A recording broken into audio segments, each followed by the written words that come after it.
the show going, man. Hurry up, hurry up! Hurry up! Hurry up! Hurry up! Come on now. We're gonna have action soon. Right here. It ain't going nowhere. Boy, your ass got some technique, boy. You ain't show me that this summer.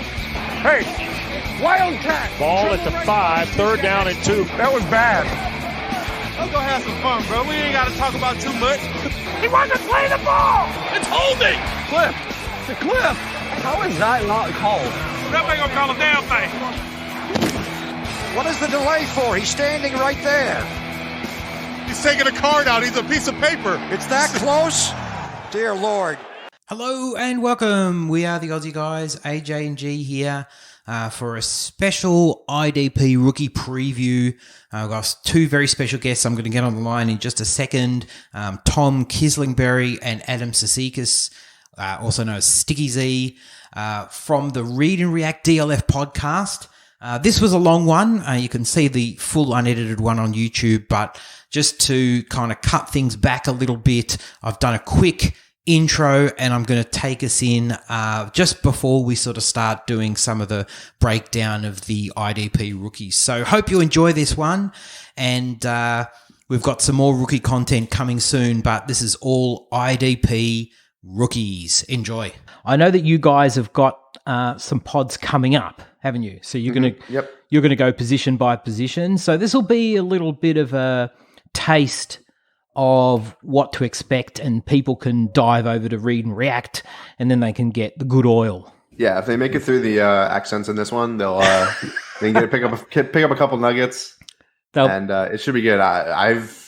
We've been working, we're getting stuff ready to go. So listen, firstly, before I go into it, how deep have you guys gone? I mean, okay, look, as a general statement, and you can knock me on my ass and tell me I'm completely wrong if you see fit, but I feel like the edge class or the defensive end class is sort of weak-ish. I mean, obviously there's one guy, that's the elephant in the room, that's amazing, but then it drops off pretty quickly. Linebacker is pretty good, and safety is a bit weak as well. And I didn't really look at cornerback, but I hear that the cornerback class is quite good.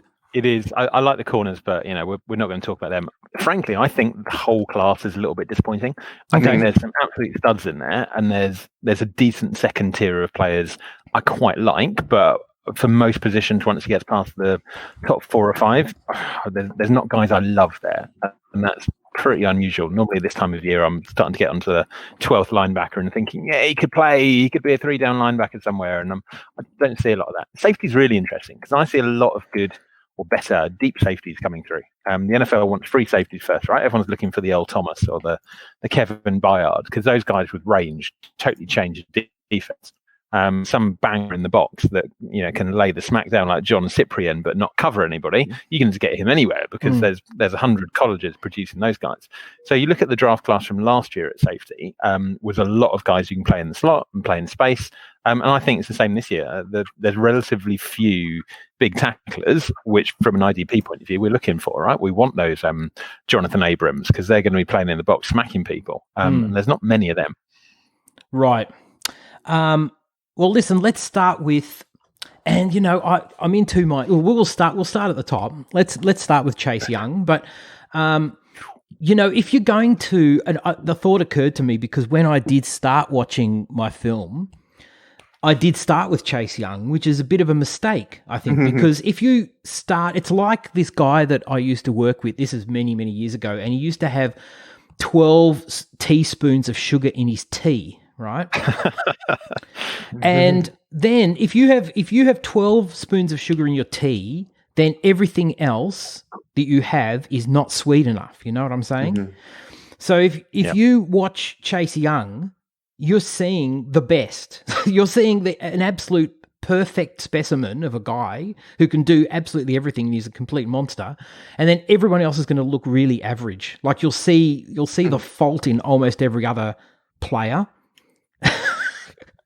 Yeah, actually, I didn't watch him until yesterday because because I knew, I'm like, I put him on top of my list. I knew I've seen, just the highlights and, I watched some of the bowl games, stuff like that.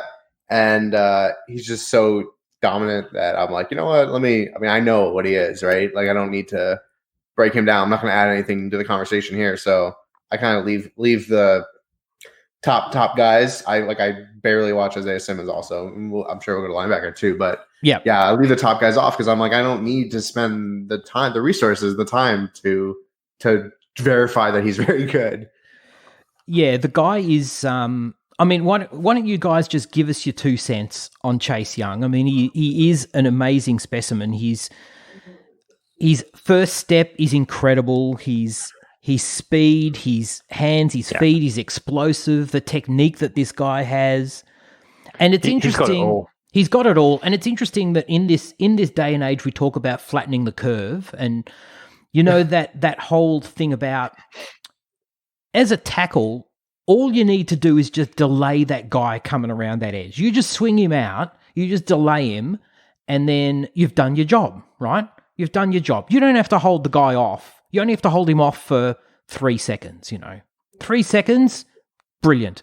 But Chase Young is so athletic that you see him just really, he will get around he'll get around most tackles. He just make easy work of them, essentially. He can win in so many different ways. That's what I love about him. So you list Chase Young's strength, and it's basically everything I look at in the position. Yep. So you mentioned a lot of them. Who is the defensive line coach at Ohio State, by the way? Because he is earning his money. He's doing a fantastic job. Chase Young has got the speed and the bend, so he clearly can win on the outside. And you see him loads of time do that 45-degree dip and sort of run around the outside of everybody. Brilliant. That's the skill. He's super strong. He's got the upper body strength. Sometimes you see edge rushers, you see that initial contact with the tackle, and then you see the tackle sort of bend back upwards and start getting walked back. Chase Young can do that. But the best things he's got are so Ohio State, because he reminds me so much of the Bosa brothers. He's got elite hand use, and my favorite word for an edge play is relentless. He just does not give up on a play. His hands are always moving. His feet are always moving. He doesn't get blocked for the first second and then go, I'll watch the play unfold. He just keeps coming at you. So absolutely love him. The one thing I would like to see a little bit more is I'm not sure he's an elite guy at getting off blocks. It's not really a disengager and make the tackle, but that's a tiny, tiny criticism I've got from him. He is still absolutely fantastic across the board, up with the Bosas, the best edge prospect there's been in years, certainly in all my time watching college players come through. Oh, that's high praise. I like him a lot. Like, I think his biggest concerns are like effort, and when you're up by 40 playing, whoever, like, and he just kind of falls off, that is not really a concern of mine. But again, you go and look. I look at the Fiesta Bowl when everything's on the line, and I don't think he had a sack. I think he had like 2 tackles, and that's where I question, like, is he just waiting for the NFL or what? And are we going to discount him for that?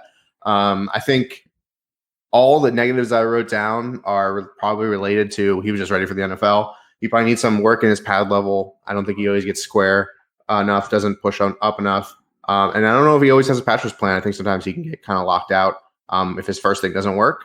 But no, I mean, Tom, you said it like this. He's very good. I don't know if he's better than the Bosas or some of the other players that have come out and first picks. We should say non QB first picks. Yeah, it's up there with Myles Garrett as well. I'm not sure he's better than any of them. I hate this concept of generational players, but he's in that tier. I don't think you look at Garrett or the Bosas or him and go, well, any of them is significantly better than the others. Throw Clowney in there if you want as well. Slightly different sort of player, but they're all similar level prospects for me.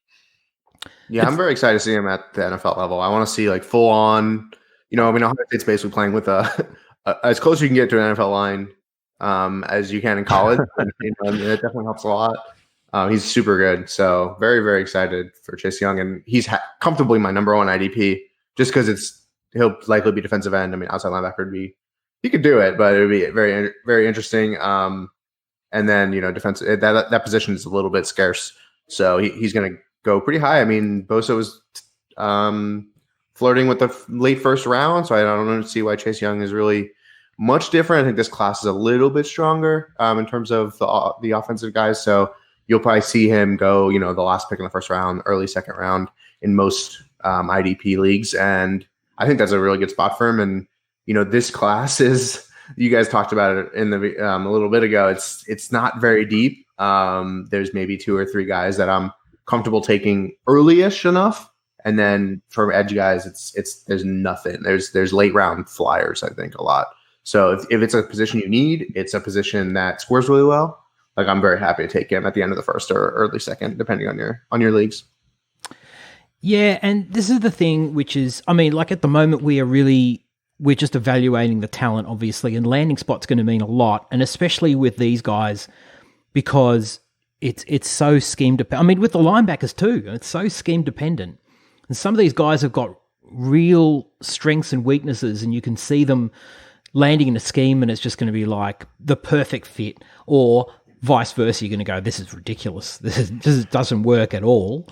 And I think that, but Chase Young, I feel, is just he's just kind of scheme proof, really, of all the guys. Yeah, he definitely is. I think he's clearly better than any of the others. And honestly, after him, I've got 6 or 7 players, and depending on where they end up, and with the scheme and with the depth chart and the other players around them, could be any of those guys that come off next. I just don't know how much the NFL values their different things, and all of them got weaknesses. Yeah. There's none of those guys I look at and go, you're not really hampered by something you can't do. So it'll be really interesting to see what actually happens in the NFL draft. Because the guy, one of the best names in the draft, Caleb Von Chason out of LSU. Yeah. He's super talented and he's got loads of skills. He's super quick. He's got the motor. He's got the bend, but he's barely played in college. He only had 9.5 sacks in his 3 years. He's never really played a lot of snaps. He weighed in at 255. He looks like a part-time player in the NFL. He looks very similar to Kamoko Turai or Ben Banogu or some of those players that sort of looks like a 400, 500 snap player in the NFL. Now, it could be he lands somewhere perfect and he walks into a great job. But at the moment, he'd be great in the Falcons, although who's going to stop the run? Don't know. You need to find someone. How good has the Falcons draft been of edge guys? So if he lands at the Falcon, you know he's going to suck. Well, we'll see if he turns up to the draft with a picture of his dead grandma. It was the only good thing we've seen. Made a pretty good chance of that with Corona going around, I can tell you. No. Well, listen, do you want to elsewhere? Well, listen, Tom, you opened the door on Chason, so why don't we talk about Chason, because he is fantastic. I don't know where I place him compared, because I was sort of looking, I guess. I don't know if he is at the combine, if he was listed as a linebacker, but certainly, where he lands will determine what teams think of him. 6'3", 254 pounds. He's got a hell of a motor, and his effort is amazing. Lots of pressure. The dude's a blur. Like, he's quick. He is. Size, mate. The dude is super quick. Yeah. A bit of a criticism. Great highlights. He drops back in that. Yeah, well, that's why I'm basing all my research on. There's a lot of him just smacking guys. Yeah. There's a lot of him backing up too, which is worrying. He drops back into coverage though. He looks really comfortable dropping back into coverage, and for someone his size, he seems to do it quite easily though. Like, he's a very athletic guy at 6'3", 250. Yeah, absolutely. Yeah, that's my thing. I have him 4th in my edge rankings just because the chance of him becoming an outside linebacker in most leagues, unless you've gotten onto the true position bandwagon, is just super high with me. And I think, he may have, in terms of pure NFL, like, let's jump forward 8 years, whatever, he could have just as high a ceiling as Chase Young, because he has all the things that they're looking for: bend and burst and athleticism out the wazoo. He's pretty good at stacking and shredding. He has good pass rush moves. It's just, he's probably going to be an outside linebacker in the NFL, which is super, just not as good for IDP players. And then some of the other issues that he has is where his hands are not good. His strength is not great. He can get washed out really easily by a pulling guard or anything like that. But I think all the traits and the tools are there to be really, really good. It's just putting it together. And then if he's a linebacker and you're scoring, he's good. But, even if it's 10 sacks a game, it's going to be tough to get him into your roster. And that's my only downside with him.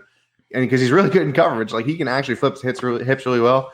get out there. He's a great zone defender in coverage and can carry. I mean, his athleticism lets him carry any linebacker or any running back or any tight end, and that's awesome for the NFL. But for IDP players, it's not as good.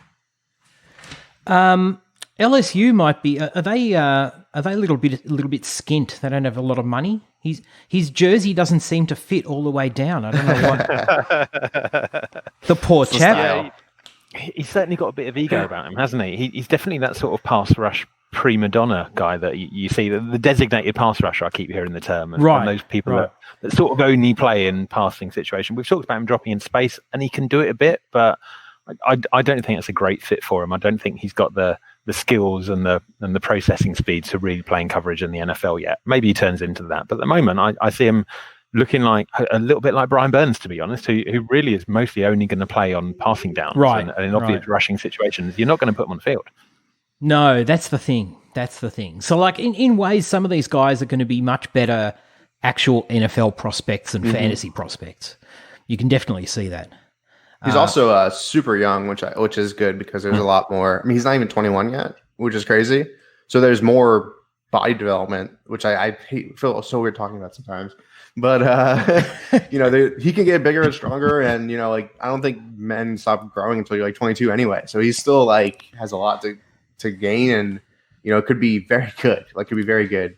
So I do like him a lot. I'm a risk averse type drafter. So I'm not going to go out and spend a mid-second on a guy that's a linebacker. That could be a linebacker at any moment, and just kind of crater my value for him because I have to try to fit him in over an LB2, LB3 upside guy. Yep. So as far as it goes, where's his value at in fantasy? Is it more as an edge guy, or is it more as a linebacker? Well, it's definitely an edge, because edge is going to score better, and you're not fighting with a bunch of guys that are just going to suck up tackles, because he's probably not going to get very many. He'll probably have a good amount actually for outside linebacker, but it's all at edge, absolutely. And the scoring is usually better. Sacks are usually higher. He's going to be a tweener. Yeah. There's less defensive ends also, so you throw him in with every team. Is he Leonard Floyd? I think so. Floyd. I think that's actually pretty apt comp to him. I think people know his name because he was on LSU. I actually comped him like a Derek Barnett, where he's just kind of has this potential and isn't reaching it. But Leonard Floyd, I don't like comps, but Leonard Floyd is actually a pretty solid one. I think Floyd showed more in college, and it just didn't materialize, which is definitely something that happens all the time. So that's what I have him for, basically. Physically, he looks a little bit like Leonard Floyd, one of those very tall, skinny-looking pass rushers. And I'm sure if you got close to him, you'd go... Exactly. He just looks that way. He's clearly built, and he's probably twice my width and absolutely shredded. But compared to other guys coming off the edge, he looks lightweight. You're English, man. It's not that bloody hard. Harsh. Hey, Adam, listen, how about if you make the call? Where do you want to go if we're looking at edge guys? You make the call. I'll go with I actually kept him at number 2 because that's where he was before, and I don't really let double counting hurt me. So I'm gonna keep AJ Epinesa in my number 2 spot for edge players. Obviously, his combine was terrible. He had a very bad combine. He should not have ran. His RAS score, we had Kent on last or 2 episodes ago, and he puts a relative athletic score, and I think it's one of the worst from a first round guys in a really long time. But what he does do extremely well is he has incredible play strength, fantastic play recognition and processing. On tape, I see pretty good burst off the line. I'm surprised that his metrics are so bad, and he has pretty much ideal size and length that is going to make you productive in the NFL. Yeah, he's big. Historically productive. Definitely not very good laterally. That's not going to be his thing. He has no bend at all. His move is push the guy back very far, and he's really, really good at it. And it's okay to have one move that you're really good at. Obviously, obviously he needs to add more. He can't just do the same thing over again. It's not going to work in the NFL. But he's so good at that and so strong and has such excellent pad leverage when he gets his hands on guys, and he's super smart. And that's the thing. I think he's fallen down mock draft boards because of his bad combine, but I don't know if NFL coaches and scouts care as much about that, when you watch the film, he's really good. Really knows what he's doing. To be able to process the way he does at the snap and where the ball's going and misdirection, all that stuff is something that you can't teach it, but it's really, really hard to be just naturally good at it. So I still like him a lot. He's going to be a defensive end, and I don't want to harp on it too much. That's a huge deal because if you don't want him moving backwards at any moment ever. He's just really good. I really like him still. I'm happy to make changes, but I just feel like I'm not surprised by his combine, and just what he does bring is so good. And it's something that he's just snap to snap to snap, never stopping, pushing people back, and it wears people down. And he's really good, and I really do like him. And having him at 2 is maybe hot takey, but he's going to be a value, I think, no matter what happens. Yeah, I feel like, and I said to G actually before you guys came on, I said I feel like he's a bit one-dimensional. But yeah, look, but what he does really, really well. So if you're a one-trick pony, if the trick is a good trick, then that's fine. Yeah, it's definitely. You got to do something else, and I think hopefully he can get coached up a little bit. But he's so good at that, and I wrote down that he has burst when watching him, and his burst metrics are not good, but I think he does get off the line quickly.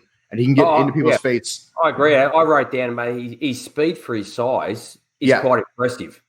Yeah, absolutely. And that's the thing. It's he can get off on people and be pushing them back before they're even out of their stance, and you just have no chance.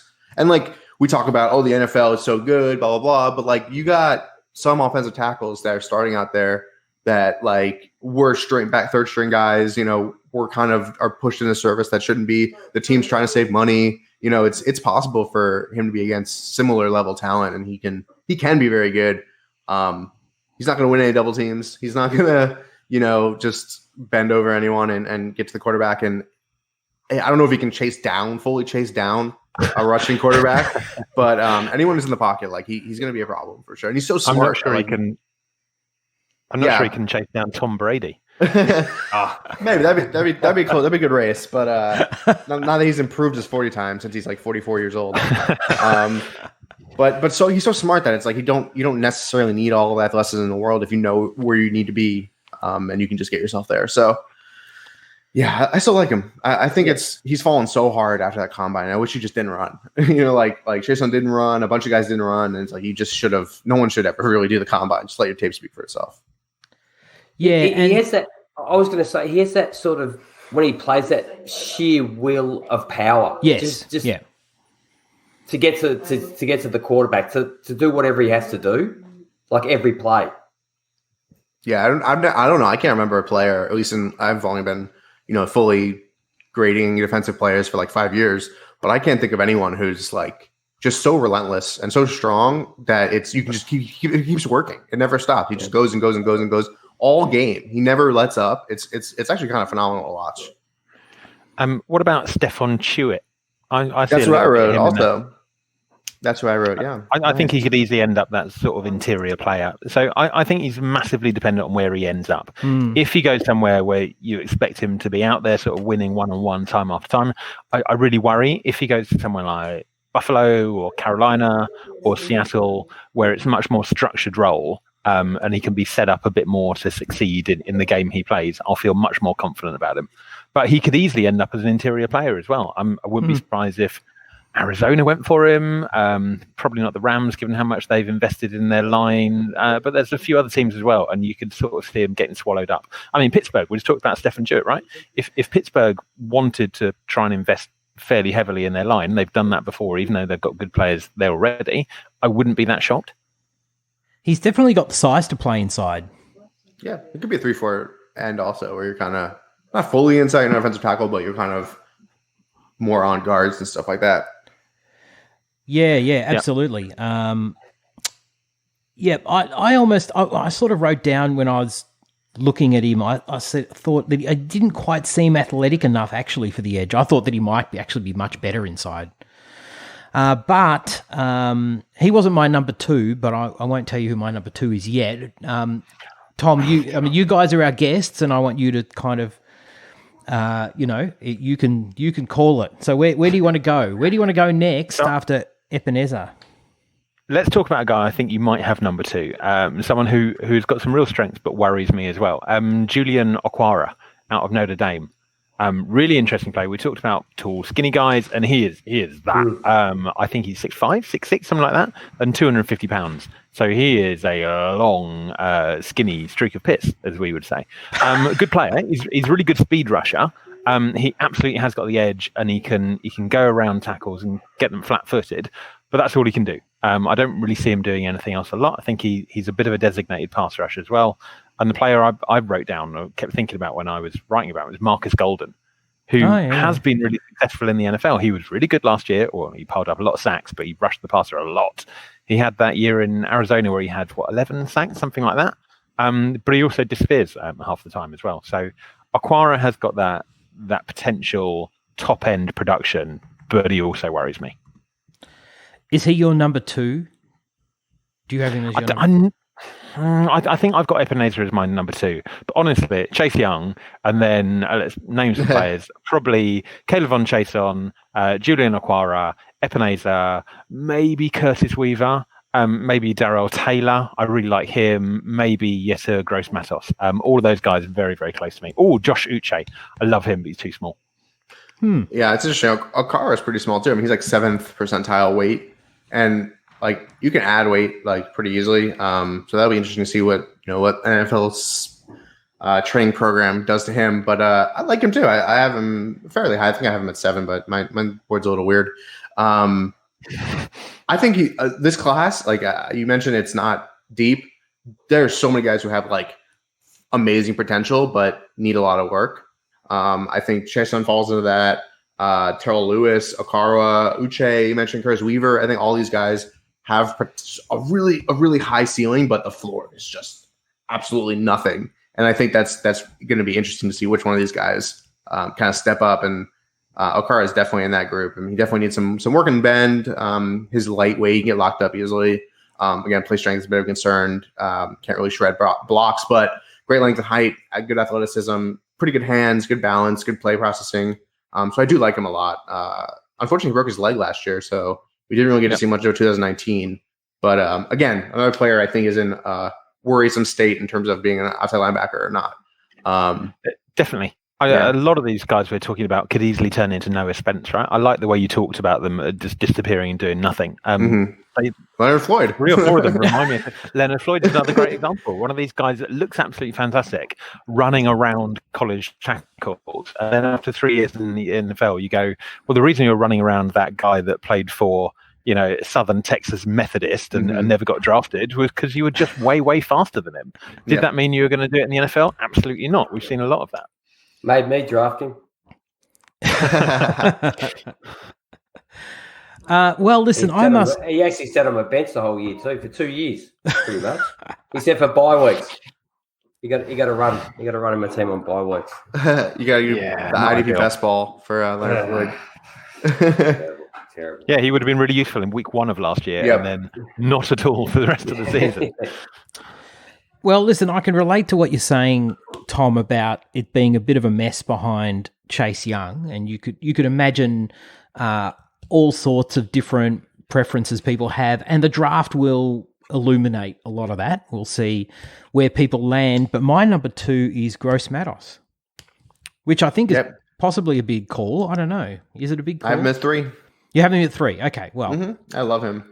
And I no, I do. He's mine. No.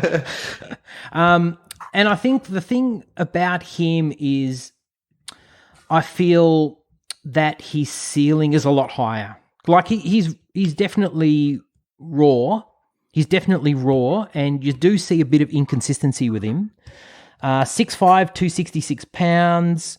I wrote down very long arms. You definitely see that. Great length, very athletic. He's very explosive on the first step, although you don't see it all the time. So I think there's some consistency issues. He can get lost in the block sometimes, so there's some technique things that he has to learn.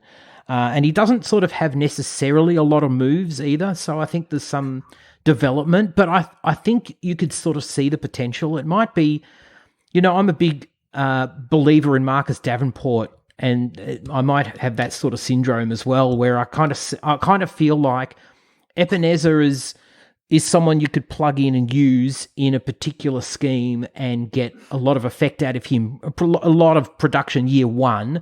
And Gross Matos is someone who you can develop, and maybe you're not going to see a lot from him year one, but year two maybe, or year three. What do you guys think? Yeah, I think you've got a really good point there. My first note on him as well, just following on from yours, was all arms and legs. Yeah. We're watching him at the moment. I find his stance really weird. When you see his pre-snap stance, his feet are so far apart from each other. They're really, really wide, and it's really weird. So I think he does need a lot of coaching. He's clearly got all the physical tools, very much like Chason. He's a long, powerful, and fast, and pretty shredded guy. But he just needs coaching up with how to win at the moment, because we'll talk about interior players a bit later, but this is the thing we always talk about with defensive linemen coming out of college. If they're uncoached and their arms and their legs are sort of flying around all over the place, it makes them look better than they are. Right. Just because it looks like it's sort of all action and all motion, and you can see it with him a little bit. So I'd like to see him get better. He's got a beautiful lateral step, though.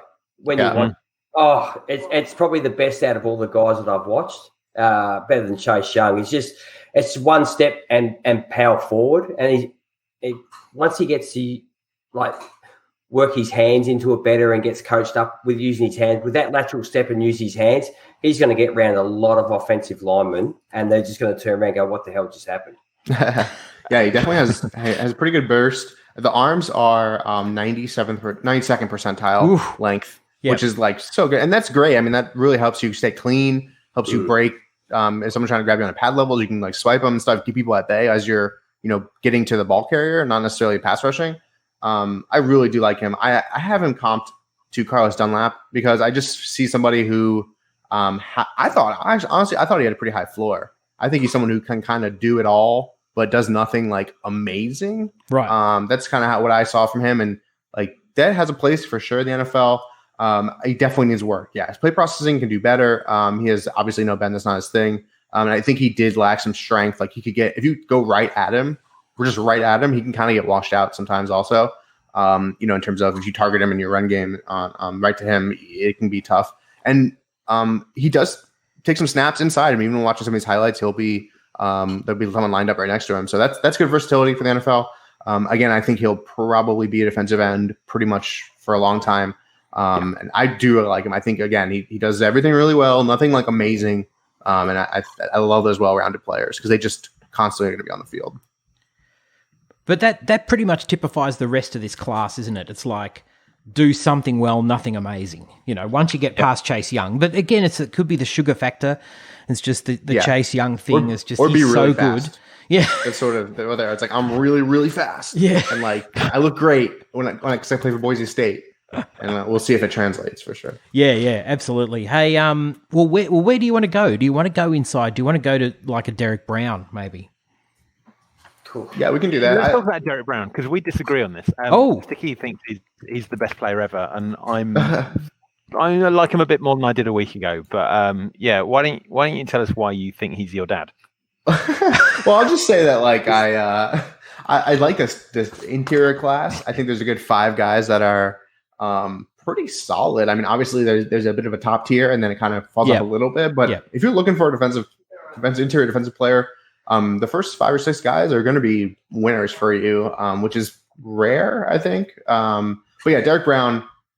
I think Derek Brown's an absolute monster. I mean, I don't know if it shows up snap to snap, which is a bit of an issue, but incredible burst, great play strength, super good length. In the LSU game, they played LSU. He took a double team back into into Burrow's lap, and it was just insane. I had to put it on my timeline because it was this is a great play. You don't see this from anybody. I mean, taking 2 grown men with you to the quarterback is great. He has great relentless pursuit of the quarterback. Excellent excellent stacking and shredding blocks. He has pretty good length. I don't know if it's best in the class, but really good. His motor is a concern at times. His 40 was terrible, surprisingly, but he does do turning strength to power really well.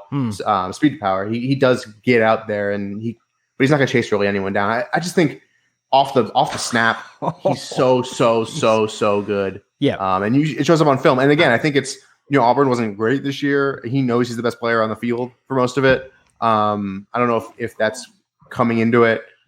His arms are a little short. We just talked about long arms, how that helps. And he definitely has some run stopping concerns. It's not really his main focus. But I think he's really phenomenal. I think he's just very, very good. I called him DeForest Buckner. I think that was, Buckner's definitely better. That's why I don't like comps really at all. I mean, it just gives you like a it just gives you like that. Yeah, well, no, of course. I don't really like comps because I feel like there's no two players are that close enough. You can be like, he's just like this. I mean, there are examples, but so I really, really like him. There are concerns, motor levels of effort. He gets double teamed every single play, which can be very demoralizing after 30 minutes of playing football. But I just think he's an absolute monster. And I like some other players in the class too, but he's so good. I'm happy taking him. I think he's a top 10, top 15 NFL player. Oh yeah, I agree. He's so good, and he can start day one and make an impact. I really, really like him. You and me against Tom. Well, not quite, but I really like him. Oh yeah, he's a really good player and he's got skills, right? I just think, going back to what we said earlier, he's a better NFL player than he is an IDP. So if my favourite team drafts him in the first round, brilliant, really happy with that. Yeah. But I just don't think he's going to put up a lot of numbers. So I see a lot of the strengths you do. Do you know when there's a Football Life of Steve McNair, and they have an old teammate on him. He says he turned up to NFL training camp and he was just country strong. He'd never been in a weight room and he was just really strong. Now you look at Derek Brown, you go, you're naturally powerful. Yeah. All of his upper body, his core, all the way out to his arms are just ridiculous. And my note here was he folds guys in half. He does get double teamed a lot, but you see that initial contact and then he just bends them over backwards at their waist and walks them back. And he does that consistently. So it's amazing to watch. I really like him holding up against double teams. I think he gets off blocks pretty well, actually. You can see him with those arms just push people away and get off them and make a tackle. So really impressive. But he reminds me a bit less of someone like Buckner and a bit more of someone like... Do you remember when Jaron Reed and Ashawn Robertson came out together from Alabama? And he looked at them and just went, "You are the most Alabama players ever. You're this giant rectangle of muscle and you're going to get in the way and you're going to be really good, but you're probably not ever going to have ridiculous sack numbers because you're just not an interior penetrator. You're much more of an all-round player." So I think Brown would be best on one of those teams that plays sort of sides defensive tackles, like the Browns do, like the Vikings do. They don't have a 3-tech and a nose tackle. They just have a guy that plays on either side and they sort of rotate what they're doing. Okay. And I think Derek Brown will play really well in that. Comparing to the Alabama guys is a great example because Robertson had 11 sacks the year before last, something like that, which sort of came out of nowhere. Yeah. But I don't think Brown is going to get close to that. Yeah. Again, scheme will be everything. We're going to see where this guy goes. But yeah, no, I do really like him, and I think he will. Well, look, we'll see what teams think of him, won't we? We'll see what teams think of him, and G. Number 2. He's number 2. Number 2. Number 2 in this class. Who have you got top G? You like Kinlaw. Javon Kinlaw. He's so good too. Yeah, I got him at 1. Yeah. Okay, well, why don't you tell? I'm the same with you. I really like Kinlaw, but go on, G. Tell us what you like. I'm only watching highlights. I'm basing all mine on. I'm the guy that sits here and has no idea, and then go, "What's the highlight film?" and go, "Mate, that guy's good. That's good." His whole career was a highlight. You're fine. It's like we could put together a 30-second clip of AJ, and he could look pretty good too. Loop it round, and then all's good. Mate, it'd be a lot of green screen. Would be the game. So I've written for Kinlaw. My notes are an all-action guy. He's got great get-off, and he punches like a cannonball. That initial impact, I think, is awesome. You can really see him rock people back. He's got a little bit of the arms and legs everywhere, but he's much more of an all-action player rather than a two-man double team eater for me. So I've got Kinlaw top as well. I think both of them are really good. They're both clearly first round players, but I think they've got limited IDP benefit. I mean, a year ago, we were sitting here talking about Quinnen Williams, right? And he was going to be absolutely amazing interior and highlights were so good and he had the production. Are we absolutely sure either of these guys is much better than that or doesn't have the same? He gets the QB a lot. Well, and that's going to score you points. Like, yep. He does. He wins. He makes winning on the inside look so easy. Seriously does. You know, I understand the competition. I understand the competition. You know, And that's the hardest thing to project because I'm more the offensive, the glory side of football.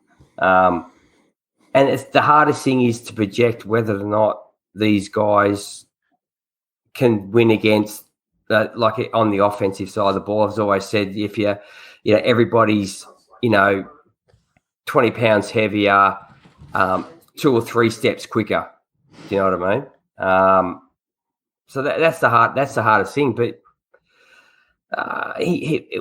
when someone makes it look a lot easier than it should be, you start to think, well, he's got something.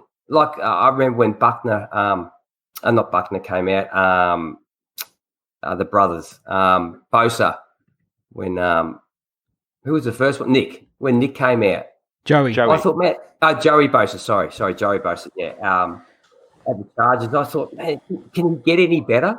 Like he's just making this look so. Yes, his little brother. And he did, and his brother's great, but it's just like his handwork was just so good, and I just thought, mate, he can't improve on that, but he did. So sometimes you just got to think these guys, they do have improvement, and there's a reason they make it look so easy when they play college football against college guys that probably being accountants, by this time next year. It's true. Some of the guards, especially you go up against, are not going to make it. No. There'll be security guards at Home Depot or at that size, maybe working a door and picking up a few stray chicks on a Saturday night. But when you make it look easy, you start to think, well, yeah, mate, you've obviously got something. Yeah, he's got the stuff you can't teach, really is what it is for him. He has just... I'm waiting for AJ to put the screen up of him, but he's a bit slow on the... No, he had it up for a bit. Real. I'm going to keep moving us along, actually, because I'm just looking at the time. And I'm go for it. Yeah, so let's move across to the glamour. Well, you didn't realize who you had on, because we can bloviate, for hours. Let's move on to the glamour position then. Let's move on to the glamour position Safety. of IDP. Brilliant. Safety, yeah. Linebacker and the one of the best players in the entire draft, arguably. Put arguably at the end of every sentence, and you'll never be wrong. Yeah. Isaiah Simmons. So now, guys, look. His talent is undeniable, but I've got some opinions about Simmons. But what do you guys think of him? I mean, he's pretty... Oh, well, look, this is a guy which, if you watch his film, it's like Where's Wally? Because you're going to see him in the middle of the field. You're going to see him on the edge. You're going to see him slot cornerback. You're going to see him safety. You're going to see him everywhere on the field, Yeah, he's kind of when college prospects commit, sometimes they get athlete. Yeah. Where it's like, we don't really know what you are, but we know you're super athletic. We need that for IDP, where he's just like defense. Yeah. He just does it all. And that's fine. I mean, being on the field is how you get points in IDP. So sure. He's going to be a linebacker when he comes in. He's probably never going to get switched. I mean, that would be crazy because that's probably going to be his majority of his snaps anyway. But yeah, he does it all. I mean, there's really so few issues with his game. I mean, you're really nitpicking really hard. Yeah. Sometimes he's not great, reading on run defense, and some of his angles aren't great. But literally, I mean, he's everything you want. Has all the speed, burst, modern linebacker, can carry people in man coverage. Like you said, he's a slot corner. Sometimes, he just does absolutely everything. Tackle monster.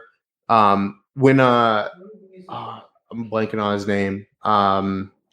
The Chargers safety, when he came out, Derwin James. Derwin James, right? It's like he started off with could do everything, and then people started nitpicking and finding those issues. Yeah. You just don't even get there. You don't get that far with Simmons. So again, like I said, I barely watched because I just know he's so good. And he's gonna be high up there for me, and I don't need to know too much, but he's really good, really, really good. Where do you think? I don't know, Tom. What do you think he goes in drafts? I mean, that's really when they put the rubber when the rubber meets the road. That's a $1 million question. Too early. He's definitely going to go super high. Oh, yeah. Yeah, I wouldn't be surprised if he's creeping into sort of the late third of the first round. I'll be surprised if he falls to the second round in a lot of drafts.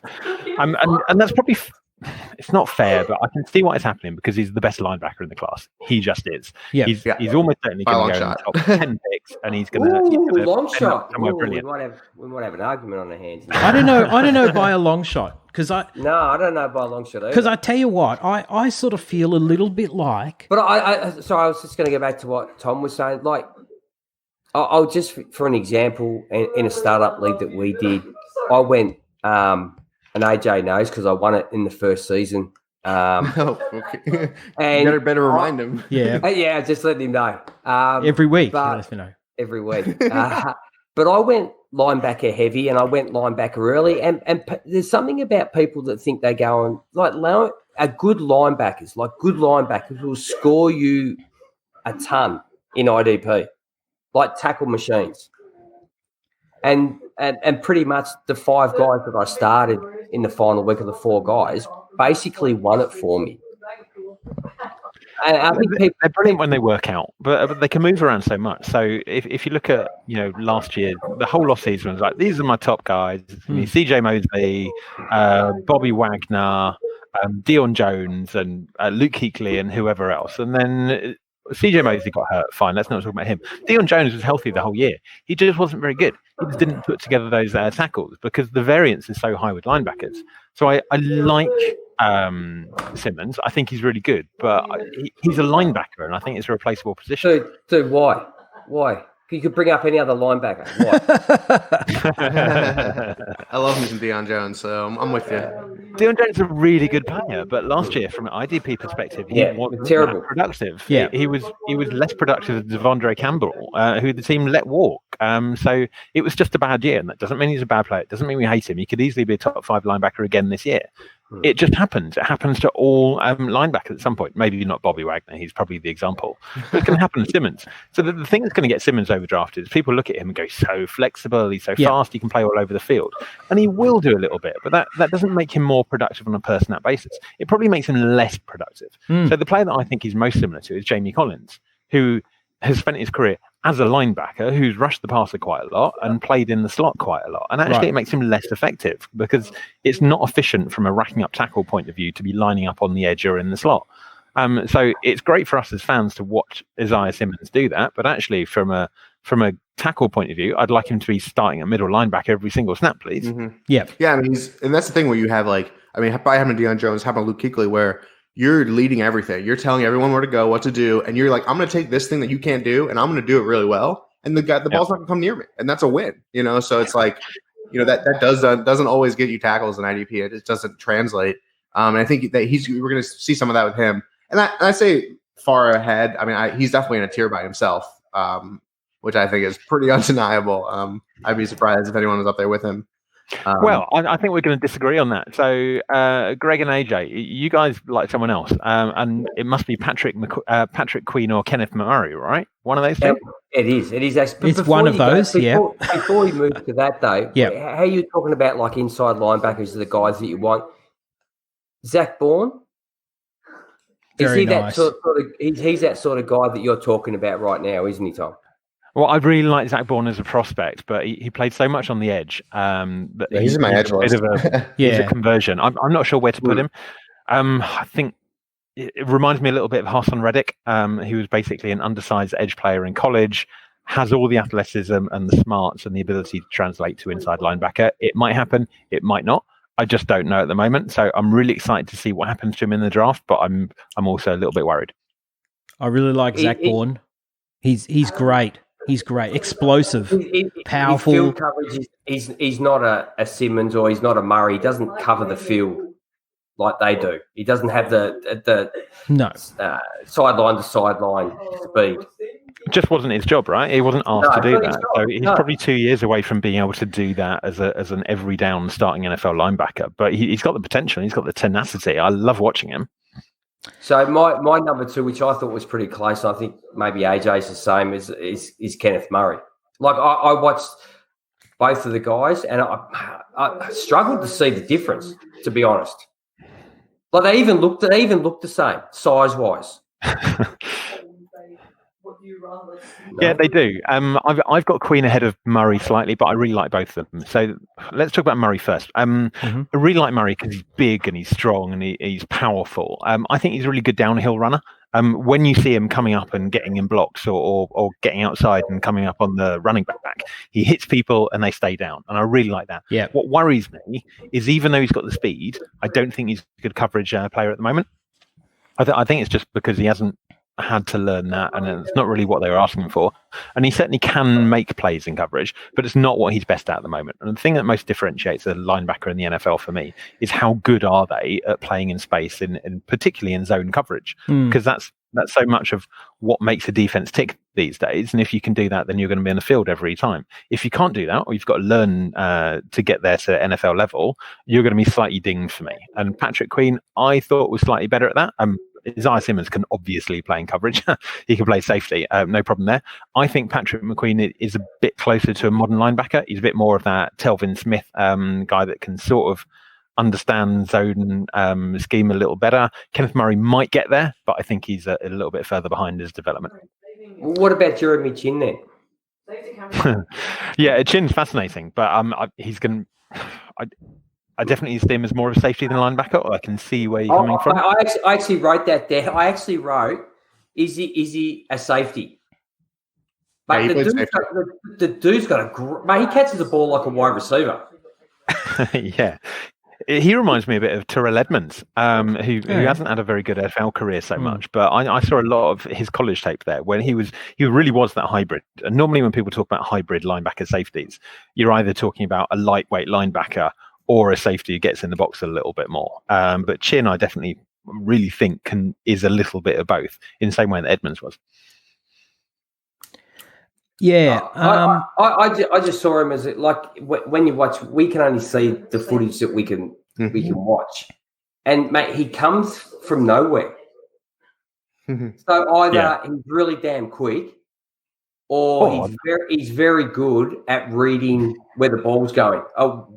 What the play is, and have you seen that tackle Kenneth Murray just made on the screen? By the way, that was absolutely filthy.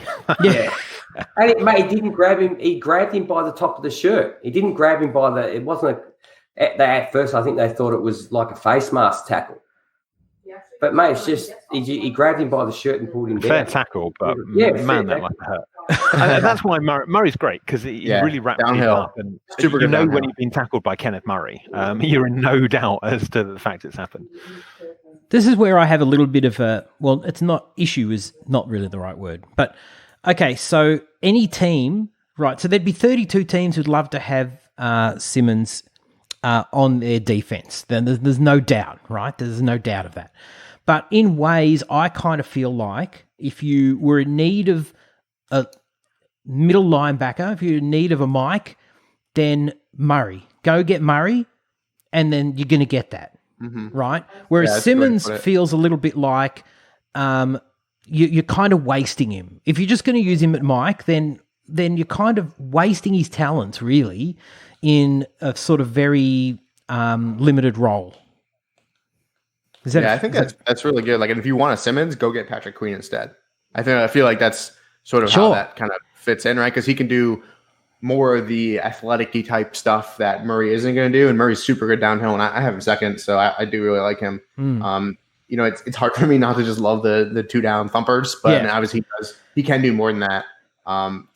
His reading he reads so well, his processing so well, his eye discipline is really, really good. I really like Kenneth Murray. I'm going to be happy to let other people take Queen over him, Simmons over him, obviously, but I really like Kenneth Murray also, for sure. He's rapid as well. We talk about him being a downhill thumper, and he is, but he can move. He's not, some Jared Davis guy that's 245 pounds and doesn't move. Yeah, I don't know if he was sick on the tape I watched. I thought he was a little slow, but I mean, his burst metrics his 40-yard dash is 91st percentile. I think he actually got hurt midway through. When you watch him, you can either quicken up the speed or slow it down. You went on the slowing down one. 75%. Yeah. It's just like I just wrote down here length, speed, field coverage, and aggression. Yeah, he's really good. I really like him, and it sucks he got hurt doing his first 40, and so did Malik Harrison also. So their numbers could have been better, and they both had really solid numbers. So his burst metrics are out the wazoo too. 87th percentile vert, 96th percentile broad jump. That's really good explosion. So he's good. I kind of feel like after we see the draft, we know landing spots. I kind of feel like Simmons might be one of these guys that I avoid in IDP drafts. And I go for Queen or Murray over him, which sounds like a weird thing to say. But at cost, it makes sense, right? Because Isaiah Simmons is going to go 8th or 9th or something like that. Sure. And there's still going to be really productive wide receivers who've gone in the first 3 rounds there. And you can get, another one of these linebackers a round later. So I'm absolutely with you. Yep. So I like Queen. His tackling wasn't as good as Murray's. Was the one thing that but I mean, there are things that you can learn, and certainly he's much better in coverage. You can sort of see a bit of a different skill set, and you can both see that they're both really, really good. So again, they will. I mean, they're first round talents, both of them. Yeah, I think that the tiers here are really interesting. We're sort of seeing Simmons as the top guy, how far that gap is different. Then you've got Queen and Murray, different sorts of players, but they're the next group. And then after that's probably 5 or 6 similar players to me, and it depends where they get drafted and what they end up doing. So you've got Willie Gay, who we quite like, some off-field concerns, but he's fast, he's an athlete, he can hit people. You've got Troy Dye out of Oregon, who's tall and skinny, very good in coverage, but not really a banger. Zach Bourne, we've talked about. Akeem Davis-Gaither out of Appalachian State, can move a little bit, but is he a linebacker? And then Malik Harrison. Sticky, you mentioned him. So Malik Harrison's good bits are really good. He's big, he's strong, he's heavy, he's mobile, he sheds blocks, he hits people. But he reminds me a little bit of another Ohio State linebacker, Raekwon McMillan, who can do all those things but can't really play in space. And that's a problem. That dude's killing me. He's another one on my fans. He's killing me. That dude kills me. He's one of those guys, you look at him every week and go, geez, I'd really like to put you in this week, but I just can't. Oh, bye week. Yeah, I can flip you. Okay, I need to play. I haven't got a choice this week. The team just doesn't trust him to stay out there on 3rd downs, right? He's never going to be playing 65 snaps a game because it's just not his game. AJ was a fan. Oh, McMillan, yeah, I was. Yeah. Now I do like Willie Gay Jr. I do like him. Do you know what I have heard off-field concerns, but I just don't know what they are. Do you guys? Go on, Sticky. He broke his own quarterback's nose during a spring game. It's like one. There's 2 things. I don't remember what the other one is. I just wrote off-field and I wrote this other one, and then I wrote TF next to it because what? He got in a fight with his own quarterback, with the quarterback, which is crazy because you're a defender, you don't even talk to that guy. So he must have been John, as they say. Right, number one rule for a college athlete, right? Do not touch the quarterback. Yes, right. Exactly. Because he's our team, and having a fight in the locker room and knocking out the quarterback, it's like something out of Friday Night Lights. All the 60-plus scouts are going to be like, oh, that's not how you do it. Don't touch the princess. That's right. Yeah. But, I mean, you're also the quarterback of Mississippi State. Come on. But there's a guy who could really rise. How many people can name the quarterback of Mississippi State? I think it was a backup as well. It wasn't even the starter. There we go. Yeah. That's going to affect you in the NFL, though. The NFL is the decisions are still made by a load of rich old white guys that hang around with rich old white guys, and they make decisions in weird ways. And I'm not going to be one of those rich old white guys. I'll be white. Halfway there. You're barely a guy, G, let alone rich. Yeah, no, I do. So I do like Willie. I do like Willie Gay. I like Troy Dye. He's a bit of a tweener. Don't know. He's that going nowhere fast, but I know where I need to be type guy for me. Super strong, but he's in that I have very little athleticism, but I know where I need to go, but I just cannot get there. Yeah, as hard as I try, I can't get there, and those guys really have a tough time in the NFL. Yeah. I've got one of those sitting next to me, my son. He goes, I know where I need to be, but I just can't get there. There's just things you can't teach now, so it's tough. Dye reminds me a little bit of Alex Anzalone, who flashes top level plays, but you also know he's just never going to be able to do it consistently. Right. Yeah, so his thing is I don't know where to go, but I'm really going to get there quickly. Yeah. Different sorts of players, but I think I see the same frustration. Yeah, absolutely. Any other linebackers you guys want to serve up for us? I mean, what do you feel is the I mean, obviously Simmons is, if he's tier 1, who is in tier 2 then? I mean, I think Tom mentioned Murray and Queen are there. I like Malik Harrison a great deal. Mm-hmm. He's sort of the linebacker I'm always going to gravitate towards, sort of like a downhill guy who's really kind of maybe needs some work in other aspects and doesn't really have a ton of athleticism. So I think that's there. Troy Dye is up there as well. I really like Jordan Brooks. I don't know. Texas Tech is not known for putting out good players besides one, basically. And Tom knows that. Jakeem Grant is a great player, but I'm surprised you called him out. Yeah, he is a great NFL player.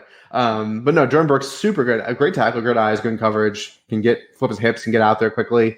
He slips blocks. I think his effort is a question mark. Can't get overpowered, but I have him 6th. I think he's better than a lot of the other guys that are out here. And there's so many guys. I struggle to watch film on a lot of these guys. There's just so many names. It's tough for me sometimes. But I really like Jordan Brooks. I think he's a little underrated. That's somebody I like a lot. Nice. Mate, yeah, I've got no real favorite. You need to hang out with me, Adam, and sit down and watch 40 wide receivers that I've watched. Yeah. This year I was a little less on the film than I usually am. I don't know what was up with me. I was just getting a little burnt out quickly. I think I was watching too many defensive tackles. Maybe that's what did it. But the offense is fun. It's great. You can see what's happening for most of it. Some of the defense, you're like trying to figure it out. It takes a little more work because you got to watch the play, then you got to rewind and see what your guy was doing, and then it's just gonna be a mess.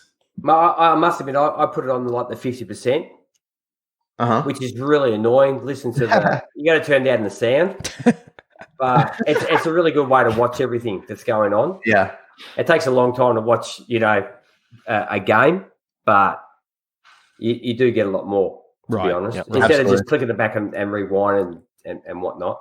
Rewind it. Here I am, a 50-year-old guy. Sound like I'm on tape cassettes. Get up and hit the button. Hit the button. Pause play, whatever you have to do. Hit the pause button. As soon as the song comes on the radio, wait for it. Record. Oh God. Well, listen. Let's go to the defensive backfield. Although we're going to ignore the cornerbacks. Thank you. Woo. But just in general, though, I have heard it's a good cornerback class, though. Have you guys got a sense of that?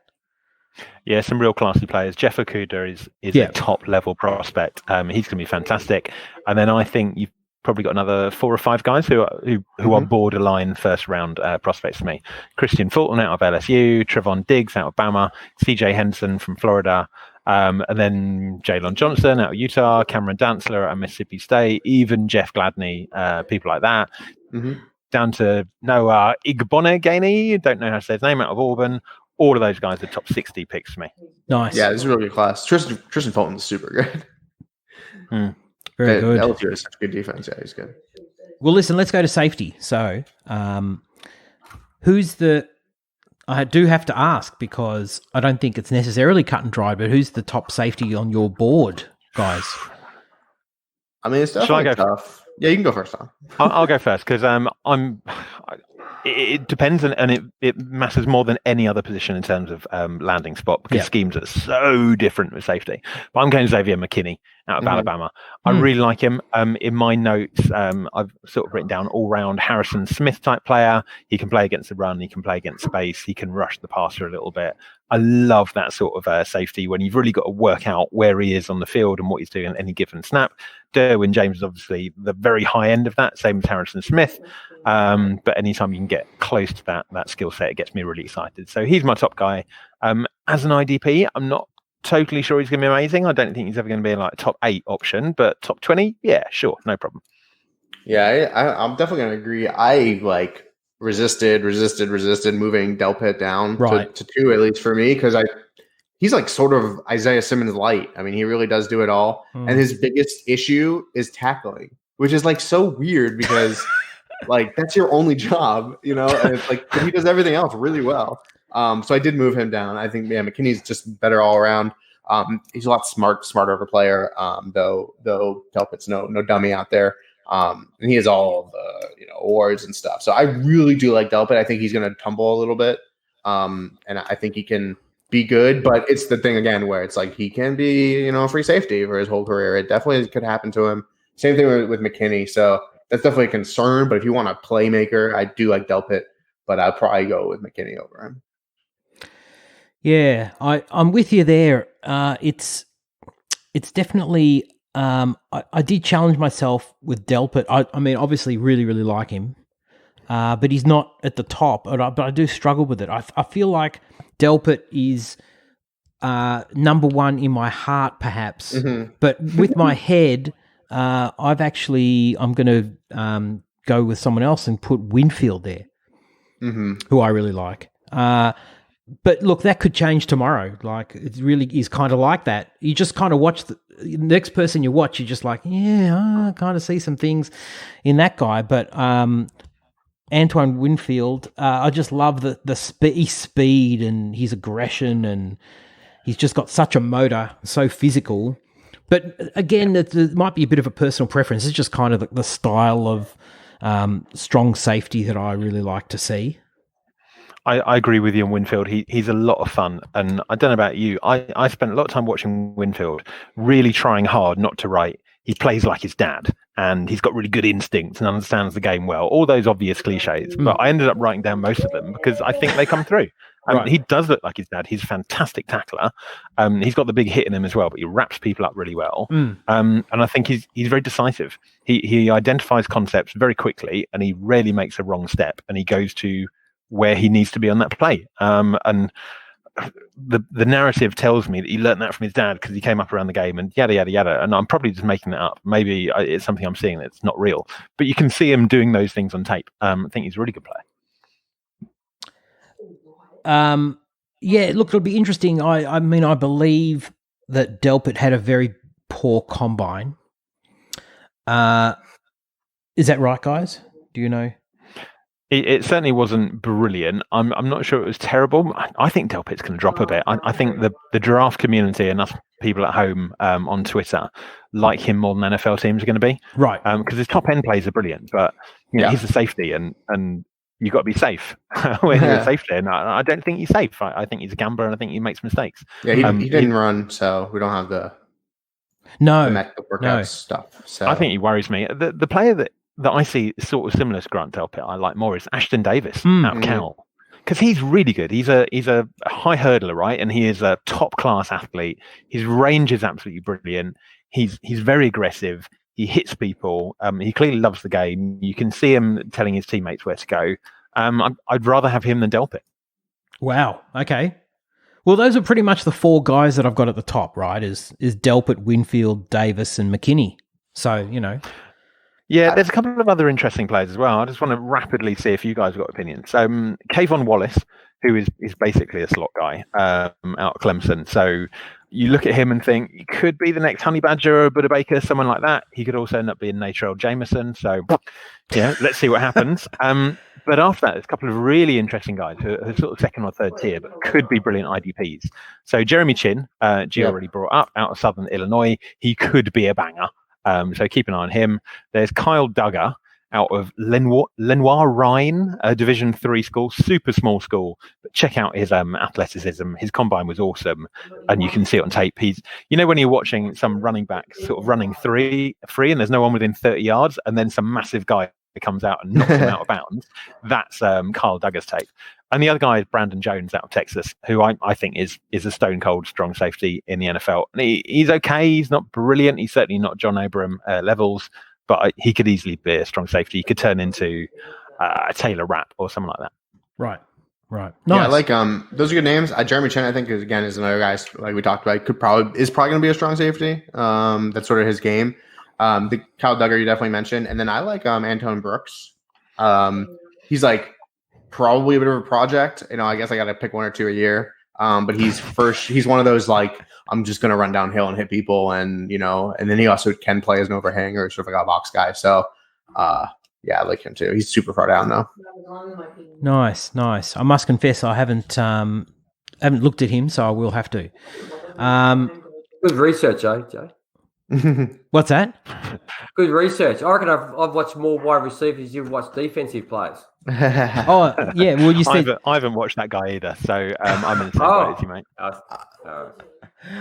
If it's any consolation, I haven't watched a single offensive player. So. Well, listen. Any guys I'll that talk to G. I'll get G's list, and then I'll just draft off that. Yeah. we got Matt Warman in 2 days, so nice. I got a few points to. We've had him on about. I think it's about our fifth or sixth year. Yeah. I've been reading the RSP, so I've been sending him Tim Tams. Yeah, he's fantastic. Yeah, super smart guy. Yeah, I love that he's. My favorite thing about him is he doesn't care. He's like, this is my guy. Yeah, this is what the tape showed me, and I don't care where you have him ranked or whatever. This is what he is to me, and I love the fortuitousness. Oh, look, I think I'm throw into Cardale Jones. Yeah, he's had some stinkers, but like Malcolm Brown, was his number one guy too, and that's great. I love it. Just don't. We will do that on quarterbacks now. Quarterbacks. Mate, everyone has stinkers at quarterback. So G will tell you in a minute that he's Patrick Mahomes' biggest fan. And he was. I had Patrick Mahomes. Certainly saw Patrick Mahomes. Yeah, he was my number one offensive player across the board coming out. He was brilliant, and you're absolutely right there. But we can all sort of point to a quarterback we've seen coming, and But then we've all got a Chad Kelly or a Nathan Peterman or. I've got plenty, mate. I've got plenty. Who was the Memphis guy that went to Denver? Paxton Lynch. I quite liked him. It's just so easy to be wrong. It is, and in a way, you're kind of like Fear of me. Amir Abdullah was just so high. Amir Abdullah. But look, we evaluate them, and then when it's time for them to jump out of the nest, you just don't know what they're going to do. And so it's not an exact science, is it? But the thing that I like about my mindset has changed a little bit is, you just make your call. You pick your guys, and Preston Williams. Sometimes it pans out, sometimes it doesn't. I mean, we've all had guys like that, and there's guys that disappoint there will be definitely guys in this lot that'll disappoint us. But that in ways, it's the human condition. You just don't know if people will fulfill their potential. Do you? Look, I have no problem. Like I'm more than happy, and I do it every week. All the misses. Like I have misses, I have hits. You have to. You just got to own up to it. It is what it is. Everybody, mate. There's plenty of guys I've found. The more I listen to the fantasy community, more so just some of the podcasts. There's a lot of people out there that just it's very easy to let the misses slide underneath the table and promote the hits. Yeah. Yep. Which is irritating. You've got to have a process, right? Believe in what you do. Oh, yeah. Do it the same way. Be very clear about what you're looking for, and we're all going to be wrong, and we're all going to be right. And I think it's great because, if you look at all trying to do machine learning and algorithms on what makes a prospect productive at the next level, and it's the NFL draft, and they get it wrong all the time. Yeah, there's so many first round picks who don't fail. I think it's like a 50-50 hit rate on first round picks. Yeah, so it's even no matter how good you are, you're never going to be as good as the NFL, and they suck. So it's really tough. It's all about the work and the fun. It's fun. People take it too seriously, especially on some of those their podcasts. I mean, so what we're saying is ignore that last hour and a half. Just bin it as people I would say, and we'll move on. Just go watch the highlight reel. You'll be fine.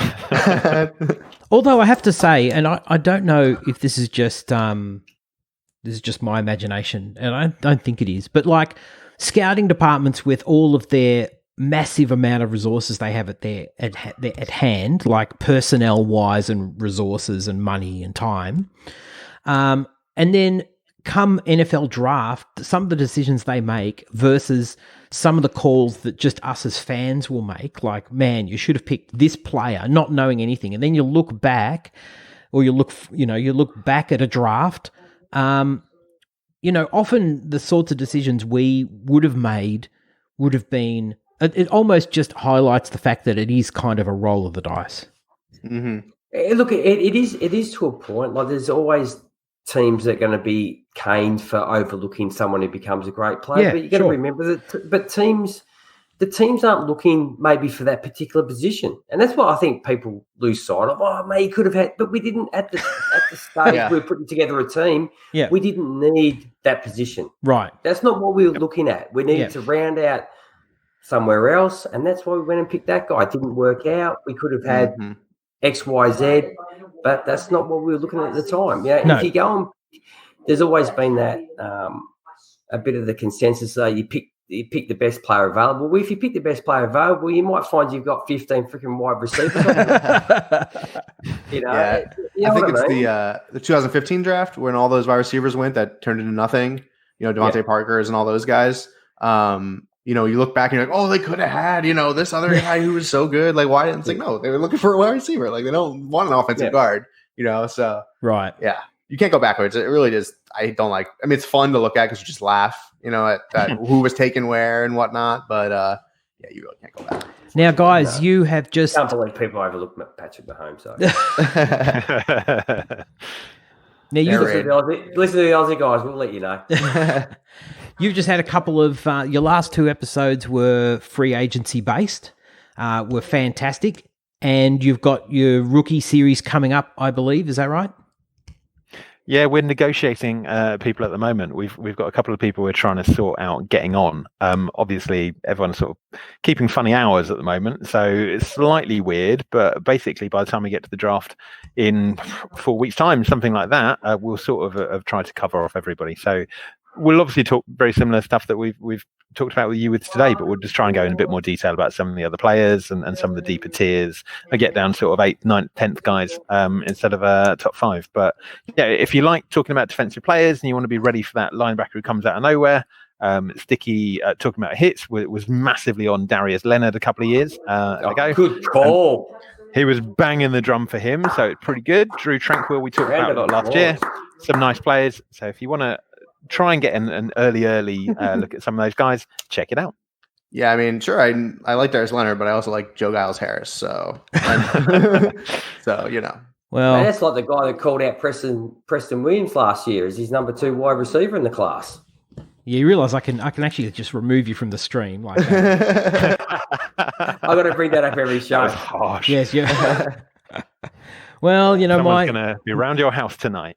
My guy is Rashaan Evans, so I'm still kind of waiting for the Rashaan Evans train. No, this is it. He's showing some things, but come on. We like him a lot. Yeah. Yeah, I do like him.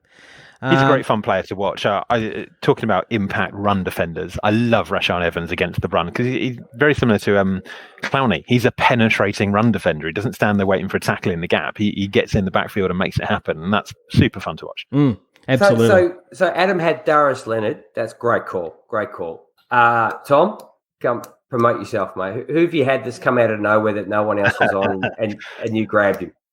I don't think I'm great at finding no one else. I think I'm pretty good at overall accuracy. I think you're good at safety, Tom. I think you're always kind of sneak around some safeties that nobody's really watching yet. And I think last year, I know you liked not Jameson, the 3-name guy, Chancey Gardner-Johnson. Yeah.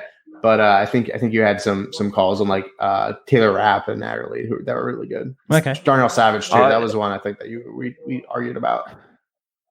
Yeah, he's a good player. I mean, basically, safety for me is about understanding what the scheme is. We talked about it briefly, but different teams use them so differently, and a lot of fans tend to think there's a strong safety and a free safety, and that's it. You look at our lads, which we all use for depth charts, and it's totally random.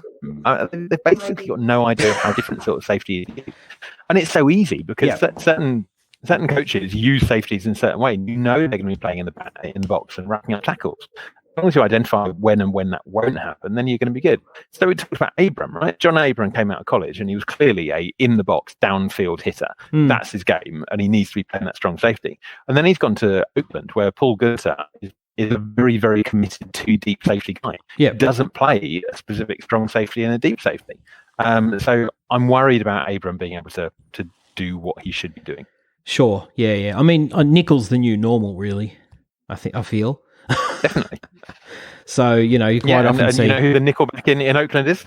You know this, AJ, but their basic slot guy, LaMarcus Joyner. And on our lads, he's still listed to free safety.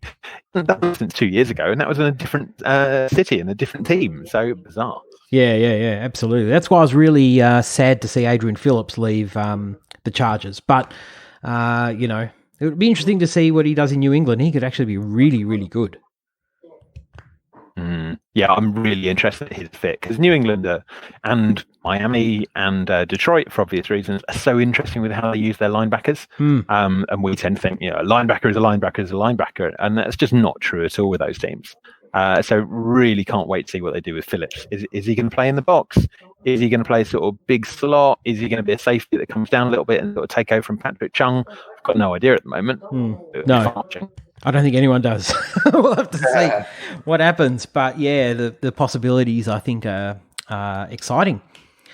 Well, listen, guys, it's been fantastic having you on, and I am aware that we're coming up to almost getting up to midnight here. But I know, Adam, you're going into work, I believe.